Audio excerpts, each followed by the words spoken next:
Discoteca. We're in Serbia, driving south from Belgrade. Peeling off the motorway, we wind our way into the mountain town of Srdelica.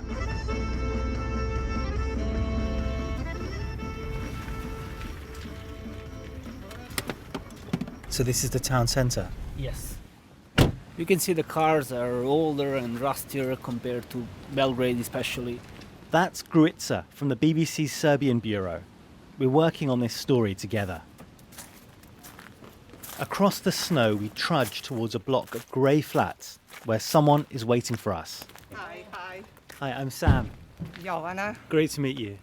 Well, Jovana Brajovic meets us in a tracksuit and trainers, blonde hair tied up in a bun, and walks us up to an apartment. Not hers, she tells us. She's using it for the interview so her neighbours wouldn't see us coming. She starts by telling us about life in Srdelica. Ovo je malo mesto. Ovde se stvarno teško živi. This is a small town. We have a tough life. We have jobs with low salaries and temporary contracts, and even those are hard to get. Over the next 2 hours, Jovana tells us about her job, a strange one as it turned out.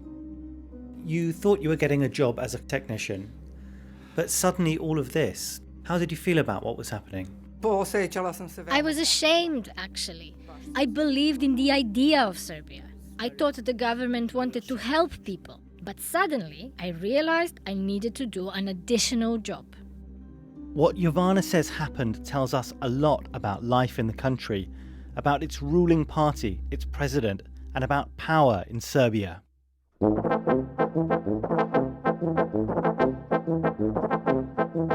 I'm Sam Judah with BBC Trending, and this is the first episode in our new series, Power, where we're looking at ways social media is being used as a tool of manipulation and control.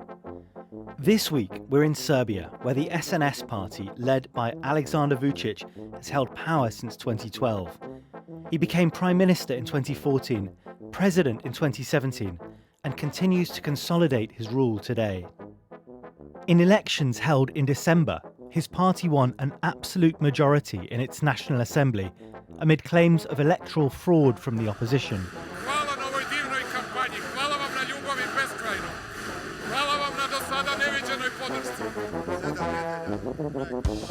To his supporters, he's a pragmatist who's ushered in an era of stability and growth. To his critics, he's overseen a steady corruption of Serbia's democracy, tightly controlling the country's media and diminishing press freedom. In 2019, the US NGO Freedom House downgraded Serbia's ranking from free to partly free in terms of civil liberties. And today, Vucic and his party stand accused of controlling social media too. Few people can explain that story quite like Jovana. She says she got a job as a cleaner in 2016 at an electricity company linked to the Serbian government. But a few months later, she was told she'd be taking on new responsibilities. The director of the company told me I would have to start botting for the SNS party. She joined a secret team of online bots. In Serbia, that's an ironic term for a real person tasked with posting messages in support of a political party. At the first meeting, the director told us we would receive messages on Viber, with content we should post on Facebook and Twitter, photos and videos supporting Vucic and the SNS.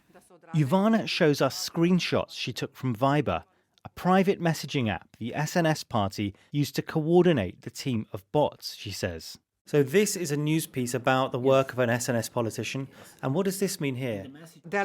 It says we should share it and write a comment. So this is a direct instruction from the SNS to repost this article and leave a comment as well. Jovana says she posted prolifically on Twitter, Facebook and Instagram. Her team was tracked on a special app which ranked the SNS bots in her region. And I can see you're on a kind of leaderboard here. You're in third place. What does that mean? I worked day and night to get that score. I posted so many messages. In 2019, Jovana became a receptionist at a similar company. It was a step up, and the botting work she was asked to do became more sinister. Not just promoting the SNS, but attacking its opponents, this time from accounts with fake names. I used really bad language in those posts. I wrote about the former mayor of the town. Attacking him became the top priority. Did you know that what you were doing on social media was wrong? Did you feel it was wrong? Yes, Yes, I felt guilty. I couldn't sleep. I was posting made-up stories about his daughters. But you did continue doing this for quite some time. Why did you do that? I was afraid I would lose my job. I'm an only parent and I have a young daughter. I was afraid I wouldn't be able to support her. Jovana says she worked as an SNS bot for 5 years before things got complicated. We'll come back to that later on. But her story doesn't exist in a vacuum. Last summer, someone tweeted a link to a spreadsheet that was leaked online. A list containing thousands of names, all of them bots, just like Jovana, it was claimed. The list was public. You can still find the list very easily and just open it.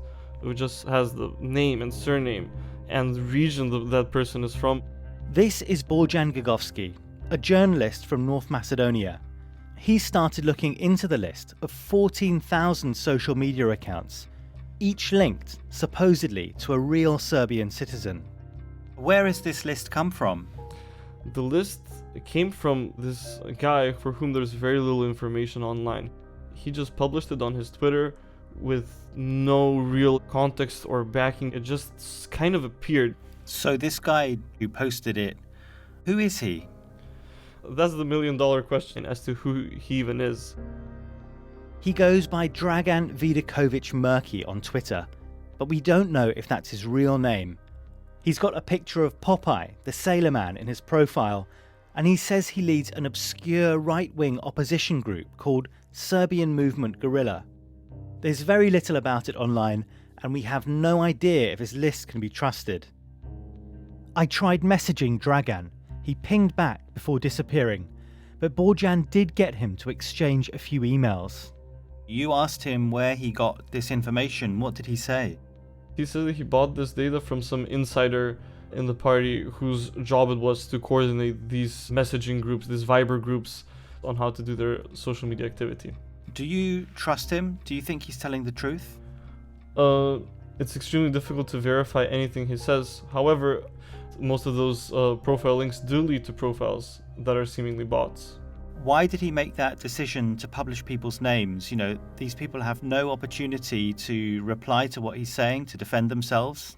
He said that his idea was to put all these people on the pillar of shame. He wanted these people to feel shame about what they did.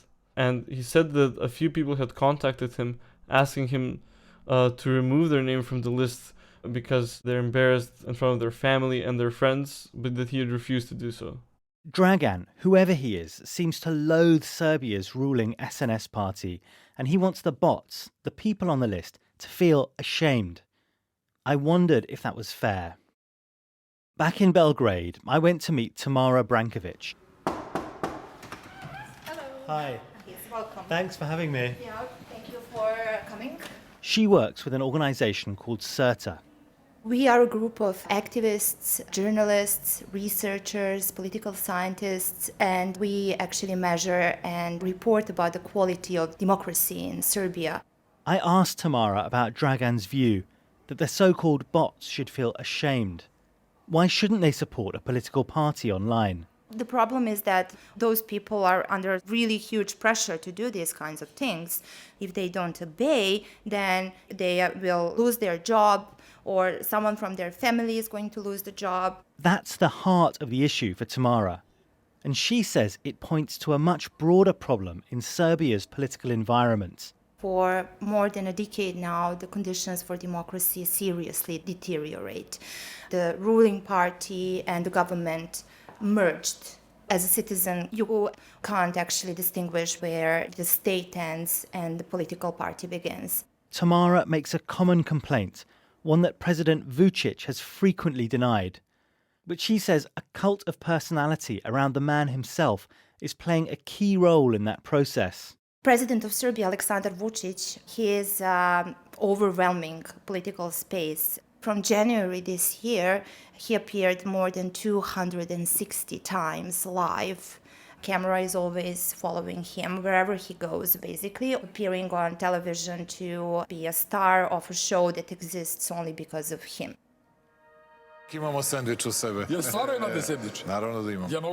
This is President Vucic in one of his many TV appearances, laughing along with a chat show host ahead of those December elections.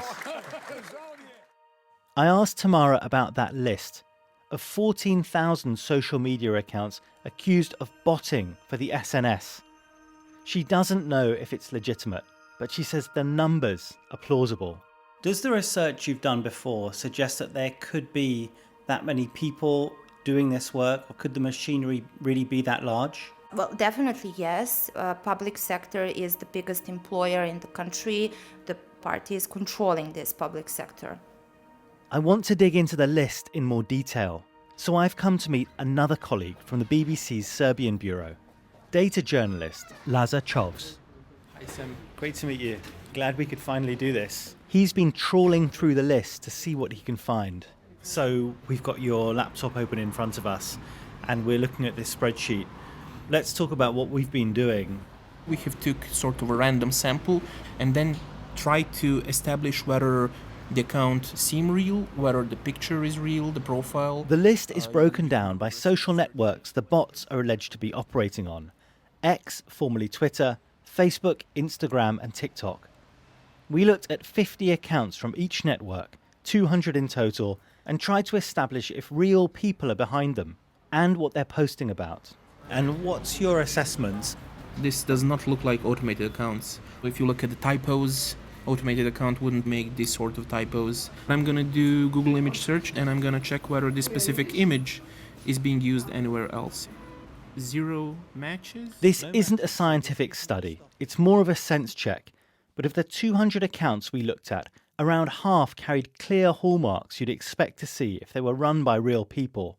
Things like natural language in their posts, a unique profile picture, or plenty of followers. Another quarter were borderline cases, and the final quarter, they seemed a bit lifeless, like reposting other people's content from behind an avatar. In her bio, it also says that she's a manager of a local branch of public health service. Is this somebody whose job might rely to some degree on a friendly connection with the SNS party? Well, many experts do agree that a lot of these jobs are being allocated due to friendly connections with the SNS. More than half the accounts we looked at were littered with pro-SNS messaging. And in most of those, we saw the same articles and the same videos being posted over and over again. We asked the social media platforms what they know about the list. Meta, which runs Facebook and Instagram, says it is aware of the list and the ongoing problem of inauthentic activity linked to employees of the SNS. It's shut down hundreds of the accounts listed, it says, but others remain live because it's hard to prove why accounts, apparently owned by real people, post what they do. TikTok says it's now investigating the list. We contacted all 200 accounts in our sample, offering them a chance to be interviewed, and spoke to one person on the list. He told us he was working as a bot, taking instructions to promote the SNS online, but that he didn't want to be identified. The only self-confessed bot we found willing to go on the record is Jovana. She says the botting work was weighing heavily on her conscience. I started asking myself questions. What am I doing? For who? Is Serbia really supposed to be like this? In May of 2022, Jovana did something remarkable. She used one of her fake accounts to turn the tables on her bosses, posting a new string of messages threatening to expose what had been going on. Here's one of them. When the time comes, I will have no mercy. I'll disclose everything about you. Oh look, and you've written the last line on this post in English, It says the clock is ticking. Da. And what happened? What did the SNS do about this? They were really afraid. This is where Jovana's story gets knotty. She says her employer offered her a deal. In exchange for her silence, she and her husband would receive permanent contracts. And Jovana said yes. But a year later, in the summer of 2023, her husband's job still hadn't materialised. That's when she gave a tell-all interview to a Serbian TV station, a smaller channel less beholden to the party. I članicama SNS-a govori Jovana Brajović-Stojiljković. I vi ste članica Srpske napredne stranke. iz iste stranke, pominju se, ali su odbili da govore. To su sve uvrede koje sam dobijala. Ja objavljujem... After I gave the interview, the other bots started posting abuse about me online. They called me a prostitute, a drug abuser, and a lot of other names. Jovana says she is concerned for her safety, but thinks speaking out so publicly actually affords her some protection.